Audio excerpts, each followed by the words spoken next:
Heyo, my name is Sarah, and today's book review is on First They Killed My Father by Luong Ung. I apologize in advance for any mispronunciations of names, cities, and towns. This is basically a bio of this woman who was a child, a 5-year-old, in Cambodia in 1975 during the Khmer Rouge's regime control. For those of you who know, I like history. I've done some reviews already on a couple of history books on some biopics as well. And I don't give out stars to these because they actually happen. So I feel like meager stars can't stand up to what these people went through. I give stars out to fictional stories. Yeah, this is about her as a 5-year-old little girl during one of the toughest times in her country's history because a lot happened, and she is one of the chapters of what happened in Cambodia. So, I will get straight into spoilers. If you notice me looking down every now and again, it's because I have some stuff written down, so just to make sure I get some things right. So, we begin in the capital of Cambodia. And again, forgive me for any mispronunciations, in the capital of Phnom Penh. Luong lives there with her mother, father, and her siblings. You have the oldest siblings to the youngest. You have her brother Meng Ku, then her oldest sister Keeb, Kim, her brother, Cho, Luong herself, and her baby sister Geek. Her father is an officer at the time, and so the Khmer Rouge has basically been going through a civil war and with the government in Cambodia, and basically that comes to an end, and Luong really doesn't understand what's going on at first, so she's always asking her father these questions, like any child would. I know I would. And her life is basically uprooted when after the Khmer Rouge enter the capital and everyone's celebrating and stuff, and she starts wondering why her family is automatically packing. The thing about the Angkar, which is basically the form of government that took over Cambodia, is that I understand that everyone was forced to leave the cities and go to the countryside, because everyone who was in the cities were basically under the influence of the outside world, which the Angkar saw as bad. You know how this is 75, so tradition is still tradition, but you have people starting to modernize. You have, men wearing, normal outfits. You have women wearing dresses, nice dresses, bright colors. You have people who are from other countries that are coming into Cambodia, calling it home, correct? I mean, Luong's mother is Chinese and her father is half Cambodian, half Chinese. You have many Vietnamese. Now, in this time of history, I understand how the Khmer Rouge got support from so many people, country people. Because during this time, the Vietnam War was going on, Cambodia is its neighbor, and America was bombing what was known as the Ho Chi Minh Trail. That really didn't work out so well. And so Khmer Rouge used that to help gain momentum because they were basically bombing country places. So many farmers lost their land and everything. Now, anyone who's military, say police officer, Luong's father, who are professors, teachers, doctors, nurses, even people that wear glasses were considered a threat, so they were basically eliminated early on. So everyone has to pretend that they're village people. They only came to the city to sell some items, and that Luong's father isn't a cop, he's a countryman. He's a farmer, which kind of helps because he was a monk to begin with, so he knows how to deal with the land. Now they leave Phnom Penh, like the day that the Khmer Rouge come into the city at celebration and everyone starts getting kicked out. They do what's known, I believe it's in the chapter called a 7-day walk. They march 7 days and end up in Luong's mother's brother's village, her aunts and uncles, which is, I believe, called Krong Trup. And they manage to stay there for a while. Now this is where Luong's thinking begins to change. I mean, at first, she's a little girl. She's thinking things aren't fair when she doesn't get her way. She wants candies. She wants to play, right? And even now, she's thinking about how these kids are dirty and and stuff. And she like, complains about hard work. Well, after a while, her mindset changes. This isn't a child of 5 anymore. This is a child who knows what it takes to survive, and is eventually thinks of all of these hateful things about the Khmer Rouge, and especially Pol Pot, a man she's never met, but she understands in her mind that he works with the Angkar until it sounds like the Angkar is working for him. Now, Luong and her family, they can't stay in her uncle's village much longer, so her father manages to secure transportation, and they go to another village that's called Ro Leap, and that is like a far trip from where they started in the capital. Here's Hom Hen right here. They traveled from here, and now here is Ro Leap. That is a long travel from where they began. Of course, they have transportation on the last half, but that's kind of far from where Luong ended up. And this is where she gets like an eye-opener to what's really going on. I mean, everyone now has to be the same. You have to address people differently. You have to call your parents differently. You can't slip up at all. I mean, this is what freaked me out about Luong. She's a little girl. I'm afraid that anything would have slipped out of her mouth, especially about her father being a police officer, right? Well, they spend months in Ro Leap. They barely have enough food to eat because everything's going to the Khmer Rouge, who are buying weapons from China because now they're going after the Vietnamese, right? And so we have her baby sister that I worried constantly who would die early on.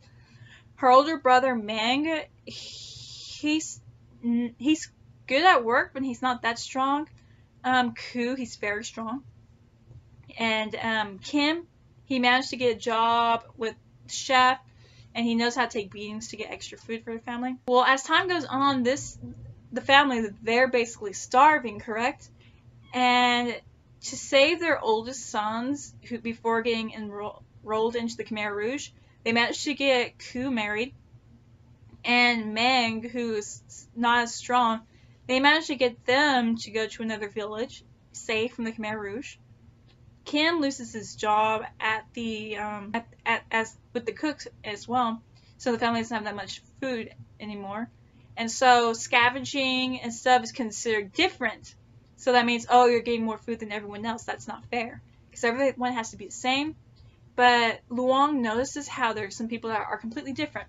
You have what's called the base people, the base children, village people, who the Khmer Rouge believe are pure. They're pure Cambodians. Unlike the people that lived in the cities who were tainted by outside influence.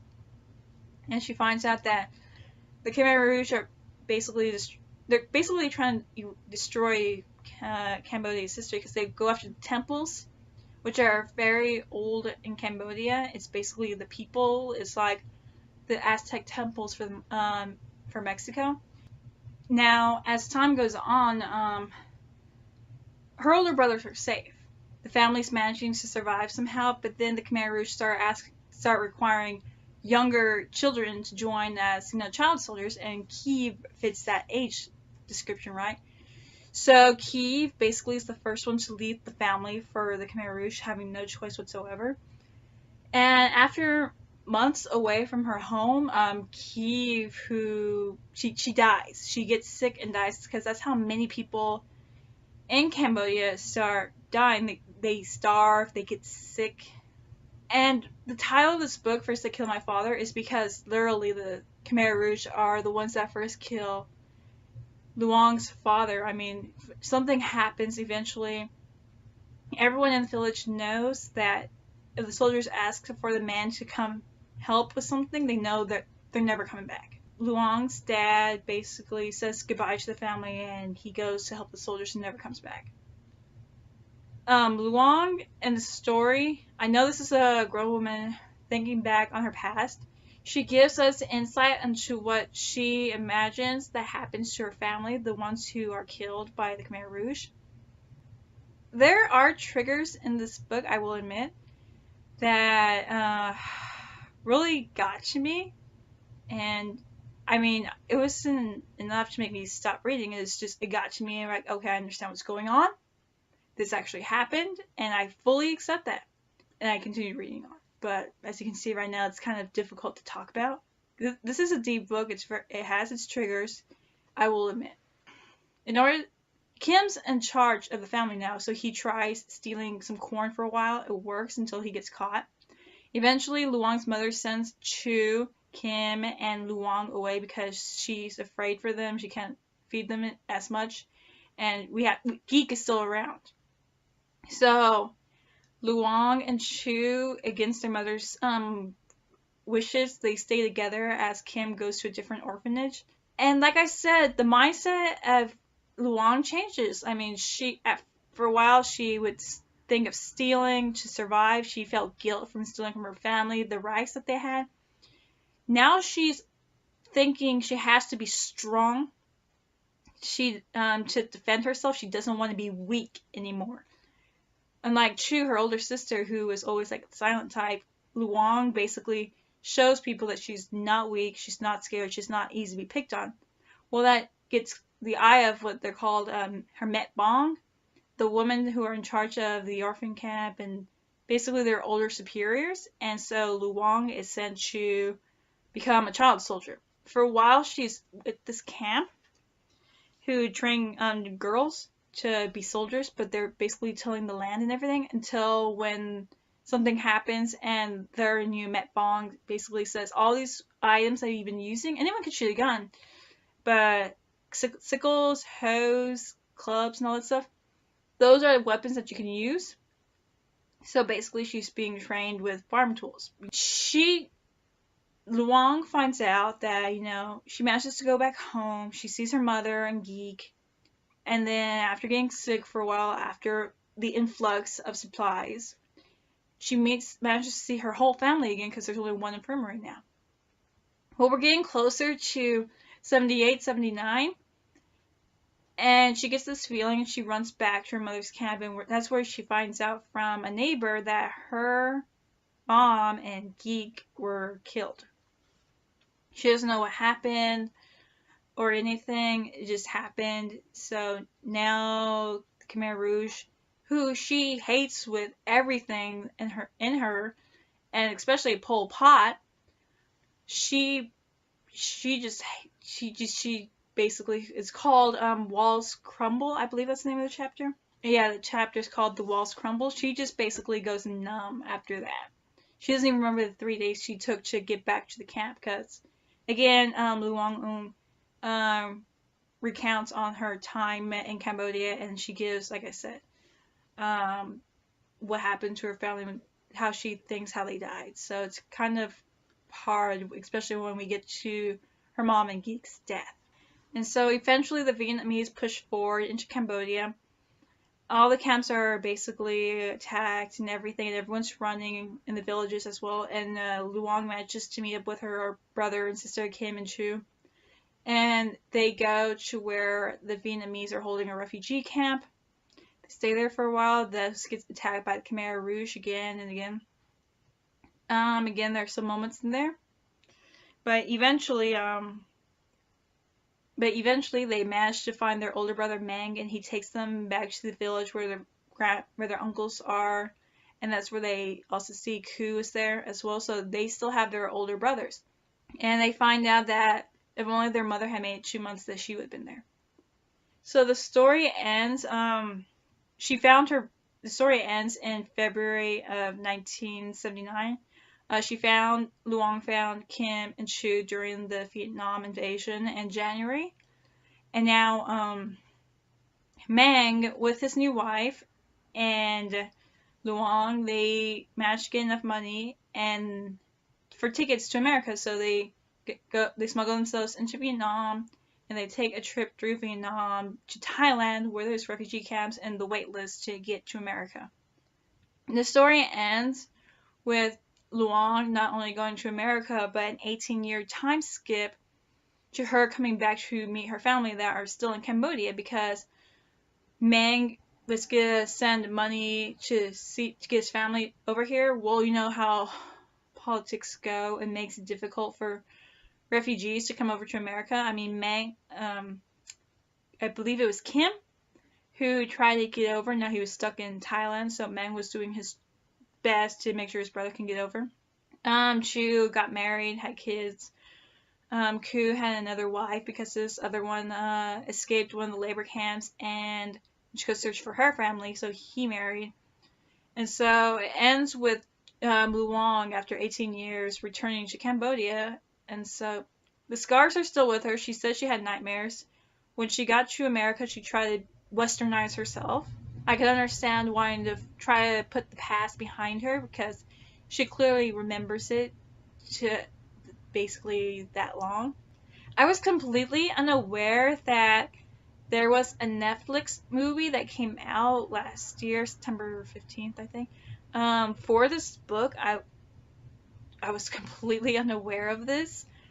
That will be very difficult to get through because I'm giving a brief summary of what happened in this book. I mean, it's not that big, but it felt like it took me a while to get through. I will admit that it took me a while to get through. There are some photos of Luong and her family. So we have that. Apparently there's some photos that managed to survive. And basically, yeah. This was an intense book. Again, we're talking about a moment in history which was very tragic for a country. They lost millions and millions of people because of this government of this man. It's now like, if you think of Uganda, the first name that comes to mind is Idi Amin. So if you think of Cambodia, you think of Pol Pot. I mean, this is a beautiful country and is almost ruined by an idea. And at least Luong lost her mother, her father, her sister Kiev, and her baby sister Geek to what happened in this country. She, like I said, she survived. Most of her family survived. And she wrote about her tale in her homeland that was basically torn almost apart. That's as far as I can get into this book. As you can see, it's kind of difficult to talk about. It's one of the darkest moments in world history, I will say that. First, They Killed My Father by Luong Un. If you're very interested in history and what happened in Cambodia after the Vietnam War, this is one woman's point of view of what she went through. She started out as 5 years old. She came out after at 8 years old. She basically almost died. She became a child soldier. She did whatever it took to survive. And basically she decided to share her story. And that's as far as I can get into this review. My name is Sarah, and bye!